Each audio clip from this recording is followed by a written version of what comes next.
we're going to do now is some storytelling that is also playful and beautiful. This isn't a sermon, it's a remembering. And the remembering is not so much for the audience as it is for the couple. It's a question of remembering their sacred story and some of the high moments, and perhaps low moments, I should say, as well. Well, the magical moments were set in the city of Chicago, and once upon a time there was a boy, and this boy turned cartwheels to impress a girl. And he wrenched his back in the process.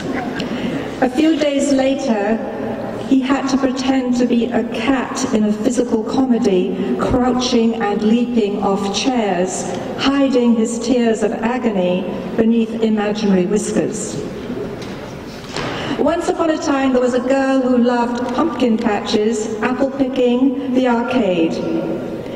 As a child, she always had to scrub layers of grime off her knees because of her love of wiffle ball, roller skating, and the great outdoors.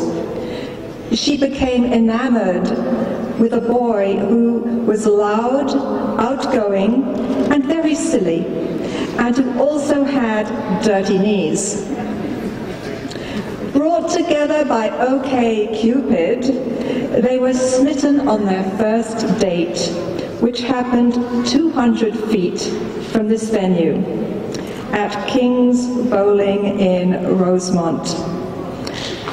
Actually, they were bowled over by their similarities and compatibility, and by the potential for fun in a world that would otherwise be grey and boring. Actually, looking at the two of you, I'm thinking there's something very wrong here. You should be holding hands, so perhaps you could, yes, why don't you? I think that's a good idea. This is your story. This is your story, and you're separate, so let's bring together what is joined together.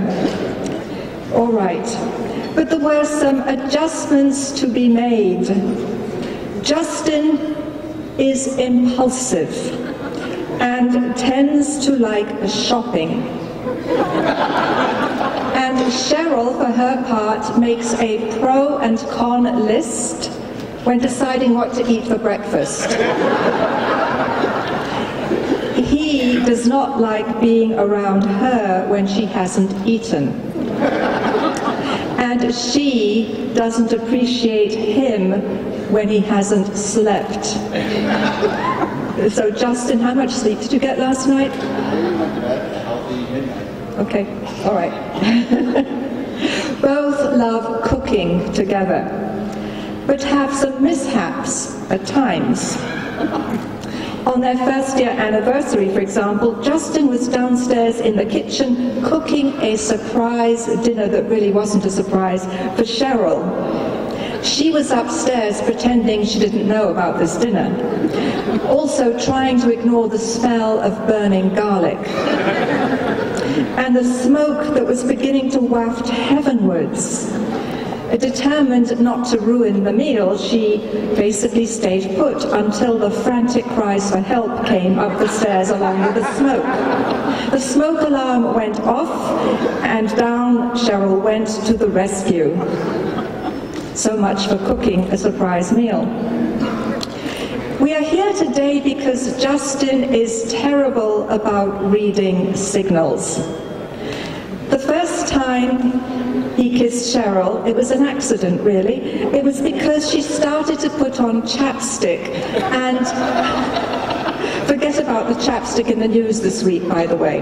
No, there's been some chapstick in the news, politically speaking, but forget about the chapstick and whose lips are glossy and whose lips aren't.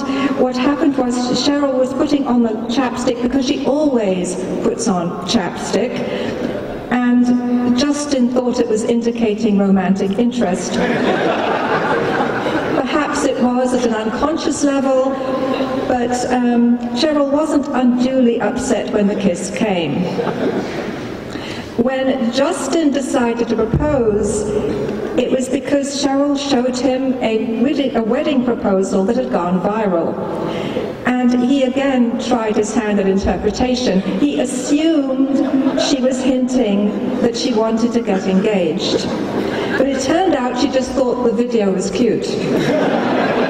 Though she later admitted she did hope that Justin would think of an elaborate way of proposing to her in the future. Both Justin and Cheryl are thespians. In other words, actors, in case. They're into stand-up comedy and drama on stage and off. With high energy and few inhibitions, they debated playing miniature golf in the aisle or acting out a love scene from Romeo and Juliet instead of having a traditional reading during their wedding. I'm rather glad we had the traditional readings. They were really well chosen, by the way, and the readers were wonderful. Instead, they opted to draw back the stage curtains for you, the audience, so you can see some of the flashbacks from their own personal comedy. May future scenes be as heartwarming and endearing as the ones I have just shared with you. Because if there isn't laughter, what is there in a marriage? If there isn't passion, what is there? And if two adults can't be like children, what is the point? So, well, on this happiest of days, you've decided to exchange love statements. And before you do that, however, you want to honor both mothers with the gift of a rose in gratitude for all they have done for you. And so the roses are on that table, and perhaps you can go first to your mother, Justin, since we're on this side, go together, and then to your mother, Cheryl.